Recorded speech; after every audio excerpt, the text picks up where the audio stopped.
कालू कौवे के पास एक गाय थी और वे गाय का खालिस दूध निकालकर पूरे जंगल में बेचता था।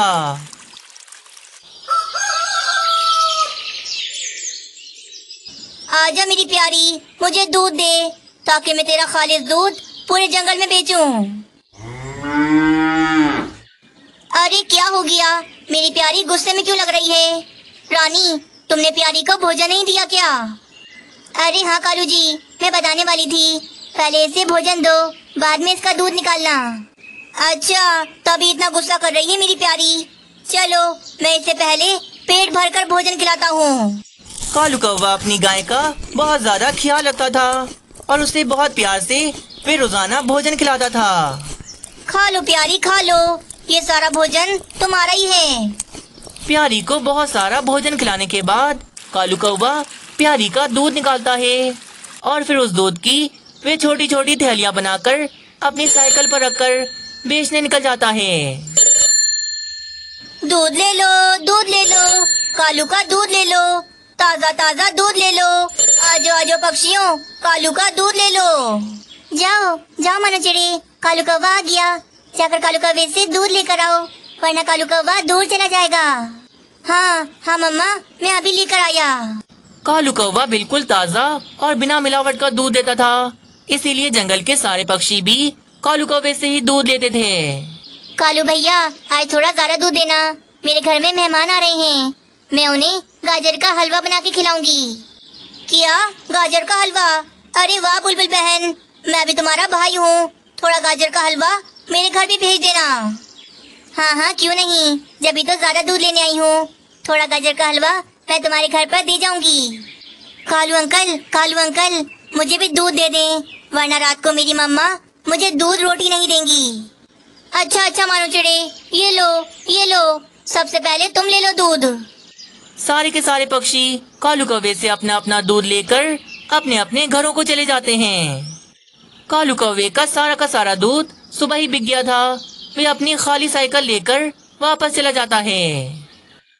आगे की कहानी देखने से पहले वीडियो को एक लाइक जरूर कर दें। कालू जी, मेरे भैया की शादी हो रही है, माँ ने भाभी ढूंढ ली और 1 हफ्ते के अंदर उन्होंने शादी भी रख दी। अरे बाप रे, तुम्हारे भाई को भी भला किसने अपनी बेटी दे दी? कालू जी मजाक न करो, मेरी बात सुनो, मैं अपने मैके रुकने जाऊंगी, वो भी 1 हफ्ते के लिए। और हाँ, आपको भी चलना पड़ेगा मेरे साथ, शादी के बहुत सारे काम होते हैं, मेरे भैया अकेले कैसे करेंगे? वे दूल्हा बनेंगे या फिर शादी के काम करेंगे? रानी, मैं पहले ही कह देता हूँ, अपने भाई से कह दो कि वे शादी ना करे, वरना शादी के बाद तो पूरी जिंदगी बर्बाद हो जाती है। क्यों भाई, शादी करने के बाद आपका जीवन बर्बाद हो गया? हाँ बताएं जरा। मम्मा, बाबा मजाक कर रहे हैं, आप गुस्सा क्यों हो रही हो? हाँ रानी, चिल करो, मैं मजाक ही कर रहा हूँ। शादी होने के बाद तो मेरे पास मेरा बेटा राजू आया, मेरा परिवार मुकम्मल हो गया। कालू जी, मेरे भैया की शादी में बहुत मजा आने वाला है, मैं तो कहती हूँ हम कल से ही चलते हैं। हाँ रानी चलते हैं, परंतु मेरे दूध के काम का क्या होगा? मैं अगर 1 महीने के लिए चला गया तो दूध कौन बेचेगा? और मेरी प्यारी, उसका ख्याल कौन रखेगा? पक्षियों और गाय की वजह से कालू कौवा थोड़ा परेशान था। पूरे जंगल में बस मैं ही दूध वाला हूँ, अगर मैं ही चला गया और वो भी 1 महीने के लिए, तो पक्षी तो दूध के लिए बहुत ज्यादा परेशान हो जाएंगे। और मेरी प्यारी, उसे रात दिन भोजन कौन देगा? कालू जी, क्यों ना हम 1 महीने के लिए किसी पक्षी को काम पर रख लें, जब तक वो संभालेगा, जब हम वापस आ जाएंगे तो आप अपना काम खुद संभाल लेना। बाबा प्लीज, आप हमारे साथ चलो ना, किसी पक्षी को काम पर रख लो, आप नहीं जाओगे तो मजा नहीं आएगा हमें। अच्छा मेरे बेटे, मैं जरूर चलूंगा।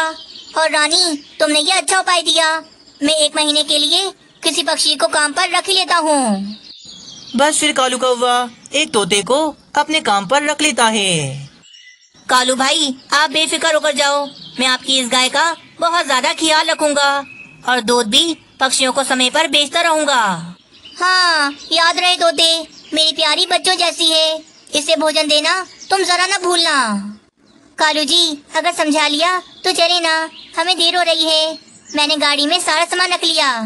चलो ठीक है फिर, मैं जा रहा हूँ, तुम संभाल लेना सब अच्छे से। बस फिर कालू कौवे का परिवार अपना सामान लेकर घोड़ा गाड़ी पर बैठकर दूसरे जंगल चला जाता है। चलो जल्दी से इस गाय का दूध निकालकर मैं पक्षियों को बेचता हूँ और अपना काम खत्म करता हूँ। अरे अरे क्या हो गया, क्यों चिल्ला रही है? मुझे दूध निकालने दे। सुबह ही सुबह तोता प्यारी को बिना भोजन खिलाए उसका दूध निकाल रहा था। 2 बाल्टियां भर गईं। वैसे ही प्यारी बहुत सारा दूध देती है। चलो अब जाकर इस दूध को बेचता हूँ। बंटी तोता साइकिल पर दूध रखकर बेचने चला जाता है। उसे ज्यादा मेहनत नहीं करनी पड़ती, खुद ब खुद सारे पक्षी ही उसके पास आ जाते हैं। कालू कौवे ने बताया था कि अब से तुम दूध दोगे। चलो जल्दी से हम सबको दूध दे दो। हाँ, तुम नए लगते हो इस जंगल में, अच्छे से काम करना, वरना कालू कौवे से मैं तुम्हारी शिकायत कर दूंगा। कुछ ही देर में सारे पक्षी अपना अपना दूध लेकर वहाँ से चले जाते हैं। अरे वाह, इतनी जल्दी मेरा सारा का सारा दूध बिक गया। क्या नसीब है कालू कौवे के कि उसका दूध जंगल में इतना मशहूर है। फिर अगले दिन सुबह बंटी तोता दोबारा से प्यारी का दूध निकालता है और आज भी वे 2 बाल्टियां दूध की भर लेता है। कालू कौवे को पता है कि उसकी प्यारी रोजाना 2 बाल्टियां दूध देती है, परंतु अगर इसी दूध में मैं पानी मिलाकर इसे 4 बाल्टी कर दूं, तो 2 बाल्टी के पैसे मेरी जेब में आ जाएंगे। वैसे भी कालू कौवे को कैसे पता लगेगा कि मैं उसके दूध में मिलावट करके आधे पैसे अपनी जेब में रख रहा हूँ। बंटी तोता बहुत ज्यादा चालाक था। वे खालिस दूध में पानी मिलाकर उसे 4 बाल्टी कर देता है। अब मैं इसी तरह 1 महीने तक दुगने पैसे कमाऊंगा और मुझे ज्यादा मेहनत भी नहीं करनी पड़ेगी। बस फिर आज से ही बंटी तोता पानी मिला हुआ दूध बेचना शुरू हो जाता है। पक्षियों को पता ही नहीं चलता कि वे मिलावट वाला दूध खरीद रहे हैं। अरे वाह, इतने सारे पैसे कमा लिए, मेरे तो मजे हो गए। काश वे कालू कौवा वापस ही ना आए और उसका ये काम मैं ही करता रहूं। फिर 2 हफ्ते गुजर जाते हैं। बंटी तोता पानी मिला हुआ दूध बेच बेच कर काफी सारे पैसे कमा रहा था और फिर वो दिन आ जाता है जिस दिन बंटी तोता उन्हीं पैसों से अपना खुद का घर ले लेता है। तोते जी, पहले तो आपको नौकरी नहीं मिल रही थी और अब नौकरी मिली तो अचानक से इतने सारे पैसे कहाँ से आ गए कि आपने अपना खुद का घर ले लिया। अरे पत्नी जी, कभी तो खुश हो जाया करो। अपने इस भूसे जैसे दिमाग को क्यों चिल्लाती रहती हो? जब आम मिल रहे हैं तो गुठलियाँ क्यों गिन रही हो? इसी तरह बंटी तोता रोजाना मिलावट वाला दूध पक्षियों को बेच रहा था। क्या हुआ मेरे बेटे को? वह जी, मेरा बेटा इतना कमजोर कैसे हो गया? इसे तो अब भागा या उड़ा भी नहीं जाता। तुम्हारा बेटा बहुत ज्यादा कमजोर है। इसके शरीर में कमजोरी की खतरनाक बीमारी हो गई।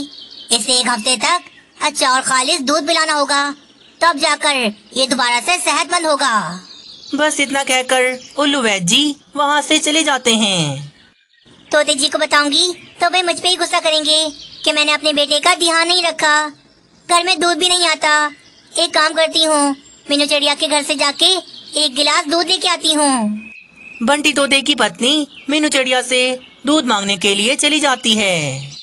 तोती बहन, आप बिल्कुल चिंता मत करो। आप 1 हफ्ते तक मुझसे दूध ले लेना।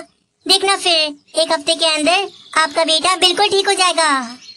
बंटी तोते की पत्नी को क्या पता था कि मीनू चिड़िया के घर में जो दूध है वे मिलावट वाला है। वे वही दूध लाकर अपने बेटे को पिला देती है।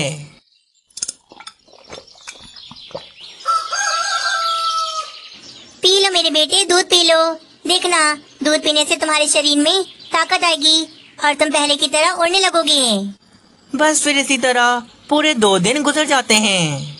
हाँ, मम्मा मम्मा, मुझसे तो उठा भी नहीं जा रहा। मेरी सांस बंद हो रही है।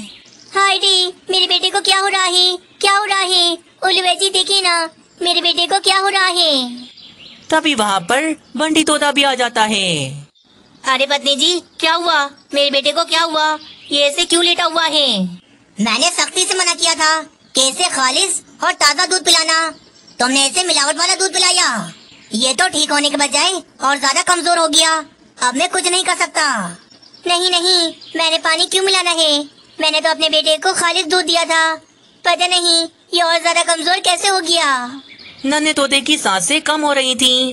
कुछ ही देर में बेचारा नन्हा तोता तो अपना दम तोड़ देता है। बंटी तोता समझ जाता है कि उसके बेटे की जान उसी की लालच की वजह से गई है। मेरा बेटा, मेरा बेटा, मेरा बेटा मुझे छोड़कर चला गया। ये मैंने क्या कर दिया? मेरी वजह से हुआ है, ये सब मेरी वजह से हुआ है। मैंने लालच में आकर दूध में पानी मिलाया और मिलावट वाला दूध पूरे जंगल में बेचा। आज मेरा बेटा मेरी वजह से मर गया। हाय रे, ये मैंने क्या कर दिया? बंटी तोते की पत्नी ये सुनकर बहुत ज्यादा गुस्से में आ जाती है कि लालच की वजह से उसका बेटा जान से चला गया। बस फिर होना क्या था, बंटी तोते की पत्नी उसे हमेशा के लिए छोड़कर चली जाती है और बंटी तोता हमेशा के लिए अकेला रह जाता है। बंटी तोते को इतनी अच्छी नौकरी मिली थी, पर उसने फिर भी लालच की और उसे लालच की इतनी बुरी सजा मिली। पहाड़ी इलाके में 3 चीलें रहती थीं। वे तीनों चीलें बहुत ही मासूम थीं। उन्हें बच्चों का शिकार करना बिल्कुल भी नहीं पसंद था और वे फल सब्जियां ही खाकर अपना पेट भर लेती थीं। पर उसी से थोड़ा दूर पर एक गुफा थी जिसके अंदर बाजू चील रहती थी। वे बहुत ज्यादा खतरनाक चील थी। उसे बच्चों का शिकार करना बहुत ज्यादा पसंद था। पास वाले जंगल के पक्षियों से तो मुझे बहुत डर लगता है। अगर किसी दिन उनके हाथ लग गई तो मेरी हड्डी पसली तोड़ देंगे वो। पर क्या करूं, शिकार भी तो करना ही है। अगर शिकार नहीं करूंगी तो मैं तो भूखी मर जाऊंगी। बाजू चील को जंगल के पक्षियों से बहुत डर लगता था क्योंकि वे पक्षी बहुत सारे थे और बाजू चील एक अकेली चील थी। फिर अगले दिन सुबह बाजू चील एक खतरनाक सा मास्क लेके आती है। अब मैं इस मास्क को पहन के जंगल में जाऊंगी और बच्चों का शिकार करूंगी। कोई मुझे पहचान नहीं पाएगा कि मैं बच्चों का शिकार करती हूँ। और वैसे भी मैं इस गुफा के अंदर छुप कर रहती हूँ। किसी को क्या पता कि गुफा के अंदर भी कोई है। सब पक्षी तो यही समझेंगे कि उनके बच्चों का शिकार पहाड़ी इलाके में जो 3 चीलें रहती हैं वही करती हैं।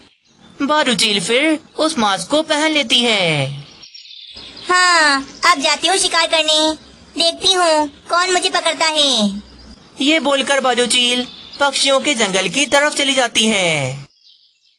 वे जंगल में आती है तो वे देखती है सामने नन्हा कबूतर बैठा मजे से आइसक्रीम खा रहा था। चलो आज का शिकार मैं इसे ही बना लेती हूँ। बाजू चील तेजी में उड़ती हुई जाती है और नन्हे कबूतर को पंजों से पकड़कर वहाँ से ले उड़ती है। बचाओ, मुझे बचाओ, मेरी मम्मा, मुझे बचाओ। पर बाजू चील कहाँ रुकने वाली थी। वे तेजी में उड़ती हुई अपनी गुफा की तरफ चली जाती है। अरे अरे पक्षियों, जल्दी आओ यहाँ पर सारे। मेरे बेटे को चील ले गई, मेरे बेटे को चील ले गई। कबूतर की ऐसी आवाज सुनकर सारे पक्षी अपने काम धंधे छोड़कर कबूतर के पास आ जाते हैं। क्या हुआ कबूतर, क्या हुआ? तुम्हारे बेटे को कौन सी चील ले गई? अरे मीनू चिड़िया, एक चील आई थी, अपने मुंह पर मास्क पहनी हुई थी, तेजी में आई और मेरे बेटे को उठाकर न जाने कहाँ ले गई। पक्षियों, चीलों की इतनी हिम्मत कैसे हुई कि हमारे जंगल में घुसकर हमारे बच्चों को ही उठा कर ले जाएं? हाँ, हमें उन चीलों को सबक सिखाना होगा, वरना वे ऐसे बाज नहीं आएंगी। चलो फिर अभी के अभी जाकर उन चीलों से अपना बदला लेके आते हैं। अरे पर कहाँ जाएं? हमें क्या पता वे चील कहाँ गई है। अरे उस चील ने कहाँ जाना है, वे तो सारी पहाड़ी इलाके में रहती हैं। चलो हम सारे पक्षी पहाड़ी इलाके में चलते हैं। आगे की कहानी देखने से पहले वीडियो को एक लाइक जरूर कर दें। सारे पक्षी चीलों से डरते नहीं थे। वे सारे पक्षी कबूतर का बदला लेने चीलों के पास पहाड़ी इलाके में चले जाते हैं। पर जब वे सारे पक्षी पहाड़ी इलाके में आते हैं तो उन्हें वे तीनों चीलें मिलती हैं जिन्होंने कुछ किया ही नहीं था। मेरा बेटा कहाँ है? कहाँ है मेरा बेटा? अभी के अभी मेरे बेटे को मुझे लाके दो। कबूतर भाई, क्या हो गया है? हम तुम्हारे बेटे को क्यों पकड़ेंगे? तुम्हारा बेटा हमारे किस काम का? झूठ बोल रही हो तुम तीनों में से कोई एक चील मास्क पहनकर हमारे जंगल में आई और मैंने कबूतर को उठाकर अपने साथ ले गई। जल्दी बताओ नन्हा कबूतर कहाँ है, वरना तुम तीनों चीलों की आज खैर नहीं। देखो पक्षियों, तुम सबको गलत फहमी हो रही है। हम तीनों चीलें बिल्कुल ऐसी नहीं। हम तो शिकार करती ही नहीं, हम तो बस दाल सब्जी खाती हैं। दाल सब्जी के अलावा हमें मांस नहीं पसंद, इसीलिए हमने नन्हे कबूतर को नहीं पकड़ा। सारे पक्षियों को ऐसा लग रहा था कि ये तीनों चीलें झूठ बोल रही हैं। इन तीनों चीलों ने नन्हे कबूतर को मारकर खा लिया है। पक्षियों, इन्हें ऐसे छोड़ेंगे नहीं, चलो सब मारो इन्हें, मार मार कर इनकी हड्डी पसली तोड़ दो। सारे पक्षी फिर गुस्से में उन तीनों चीलों को बहुत ज्यादा मारने लगते हैं। थोड़ी देर के बाद वे सारे पक्षी उन चीलों को मारकर अपना गुस्सा ठंडा कर लेते हैं। आइंदा के बाद अगर तुम तीनों चीलों का हमारे जंगल में साया भी नजर आया तो अगली बार माफी नहीं मिलेगी। ऐसा कहकर वे सारे पक्षी वहाँ से चले जाते हैं। बेचारी उन तीनों चीलों ने कुछ किया भी नहीं था, फिर भी उन्हें इतनी ज्यादा मार पड़ी थी। अगले दिन सुबह बारू चील फिर से पक्षियों के जंगल की तरफ शिकार करने चली जाती है और आज वे फिर से बुलबुल की बेटी को पकड़कर वहाँ से ले उड़ती है। मेरी बच्ची को ले गई, वे चील पकड़कर मेरी बेटी को ले गई। अरे बुलबुल बहन, तुमने उसे पकड़ा क्यों नहीं, उसे रोका क्यों नहीं? मैं कैसे रोकती उसे, वे तेजी में आई और मेरी बेटी को उठाकर अपने साथ ले गई। वे आज फिर से वे मास्क पहन के आई थी। पक्षियों जरूर ये वही तीनों चीलें हैं जिनको कल हम मार के आए थे। वे इसीलिए मास्क पहन के आती हैं ताकि हम उन्हें पहचान न सकें। तो चलो फिर उन तीनों चीलों के पास चलते हैं। आज तो उन तीनों चीलों का आखिरी दिन होगा। सारे पक्षी फिर आज भी गुस्से में पहाड़ी इलाके में उन तीनों चीलों के पास चले जाते हैं और आज भी आकर वे सारे पक्षी उन तीनों चीलों को बहुत ज्यादा मारते हैं। बेचारी उन तीनों चीलों को मारने के बाद वे पक्षी उन्हें रस्सियों से बांध देते हैं। तुम तीनों चीलों को मैं आज आग ही लगा दूंगी। आग से जलाकर मैं तुम तीनों को हमेशा के लिए खत्म कर दूंगी। चलो बुलबुल बहन, देर ना करो, अभी के अभी इन चीलों में आग लगाकर इन्हें भस्म कर दो। उन तीनों चीलों की जरा भी गलती नहीं थी, फिर भी उनके साथ इतना गलत हो रहा था। पक्षियों हमें माफ कर दो, हमें माफ कर दो। हम तुमसे वादा करते हैं आज के बाद हम ऐसा कभी नहीं करेंगे। हाँ पक्षियों, आज आखिरी बार मौका दे दो, तुम्हारे जंगल में किसी भी बच्चे का कभी शिकार नहीं होगा। बस आज छोड़ दो हमें, हम वादा करते हैं आज के बाद कभी भी हम तुम्हारे जंगल में कदम नहीं रखेंगे। उन तीनों चीलों की बात सुनकर मीनू चिड़िया उन तीनों चीलों को आखिरी मौका देने का सोचती है। पक्षियों, आज एक आखिरी बार हम इन चीलों को छोड़ देते हैं। आइंदा के बाद ये ऐसा कभी नहीं करेंगी और अगर इन्हें दोबारा ऐसा किया तो वो दिन तो इनका आखिरी दिन होगा। मीनू चिड़िया की बात वे सारे पक्षी मान लेते हैं और उन तीनों चीलों को वे आखिरी बार छोड़ देते हैं। सारे पक्षी उन तीनों चीलों को छोड़कर वापस अपने जंगल चले जाते हैं। मेरे तो समझ में नहीं आ रहा कौन है वे जालिम चील जो जंगल में बच्चों का शिकार करती है और इल्जाम हम तीनों पर आ जाता है। देखो राशि, हम तीनों चीलों को मिलकर किसी भी तरह उस जालिम चील को पकड़ना होगा, वरना वे सारे पक्षी मिलकर हम तीनों को मार डालेंगे। हाँ, कल वे जालिम चील दोबारा से पक्षियों के जंगल में हमला करेगी। कल तो हमें किसी भी तरह उस जालिम चील को उसके अंजाम तक पहुंचाना होगा। कल अगर हमने ऐसा न किया तो वे सारे पक्षी मिलकर फिर हमारी जान ले लेंगे। वे तीनों चीलें ये फैसला कर लेती हैं कि कल किसी भी तरह उन्हें उस जालिम चील को उसके अंजाम तक पहुंचाना है। फिर अगले दिन सुबह जंगल में तो आज बिल्कुल सन्नाटा था। चील के डर की वजह से कोई भी बच्चा यहाँ वहाँ नहीं घूम रहा था। चलो जल्दी से जाती हूँ जंगल में और किसी बच्चे को पकड़ के लेके आती हूँ। ऐसा सोचकर आज फिर से बारू चील पक्षियों के जंगल में चली जाती है। पर आज भी तीनों चीलें जंगल में जाने वाले रास्ते की तरफ एक पेड़ में छुपी उस जालिम चील का इंतजार कर रही थीं।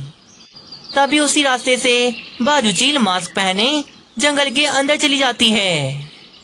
अरे ये क्या, जंगल में घूम घूम कर थक गई, पर आज मुझे जंगल में कोई बच्चा नजर क्यों नहीं आ रहा। क्या करूँ अब मैं? अगर जरा देर तक इस जंगल में रुकी तो पक्षी आकर मुझे पकड़ लेंगे। लगता है आज मुझे बिना शिकार के ही यहाँ से वापस जाना होगा। बारू चील आज बिना शिकार के ही वापस वहाँ से चली जाती है। बारूचील वापस अपनी गुफा की तरफ जा रही थी और वे तीनों चीलें भी बारूचील का पीछा करती हुई उसके पीछे पीछे जा रही थीं। आखिरकार बारूचील अपनी गुफा में चली जाती है और वे तीनों चीलें बारूचील को गुफा में जाती हुई देख लेती हैं। देखा दोस्तों, ये वही जालिम चील है जिसकी वजह से पक्षियों से हमें इतनी मार पड़ी और पक्षियों ने हम पर इल्जाम लगाया। राशि, ये अच्छा मौका है, वे चील अभी गुफा के अंदर है। हम इस गुफा को एक बड़े से पत्थर से बंद कर देते हैं ताकि वे चील हमेशा के लिए इस गुफा के अंदर कैद हो जाए। जब वे चील बाहर नहीं आएगी तो शिकार कैसे करेगी? चलो चलो जल्दी से ये काम करते हैं। थोड़ी देर में वे तीनों चीलें एक बड़ा सा पत्थर लेकर आती हैं और उस पत्थर से उस बड़ी सी गुफा को वे बंद कर देती हैं। चलो, अब ये चील इस गुफा के अंदर भूखी प्यासी मर जाएगी और अपने अंजाम को पहुंच जाएगी। बारूचील तो अब हमेशा के लिए उस गुफा के अंदर कैद हो गई थी। फिर कुछ दिनों के बाद बारूचील भूख प्यास की वजह से उसी गुफा के अंदर मर जाती है और अपने अंजाम को पहुंच जाती है।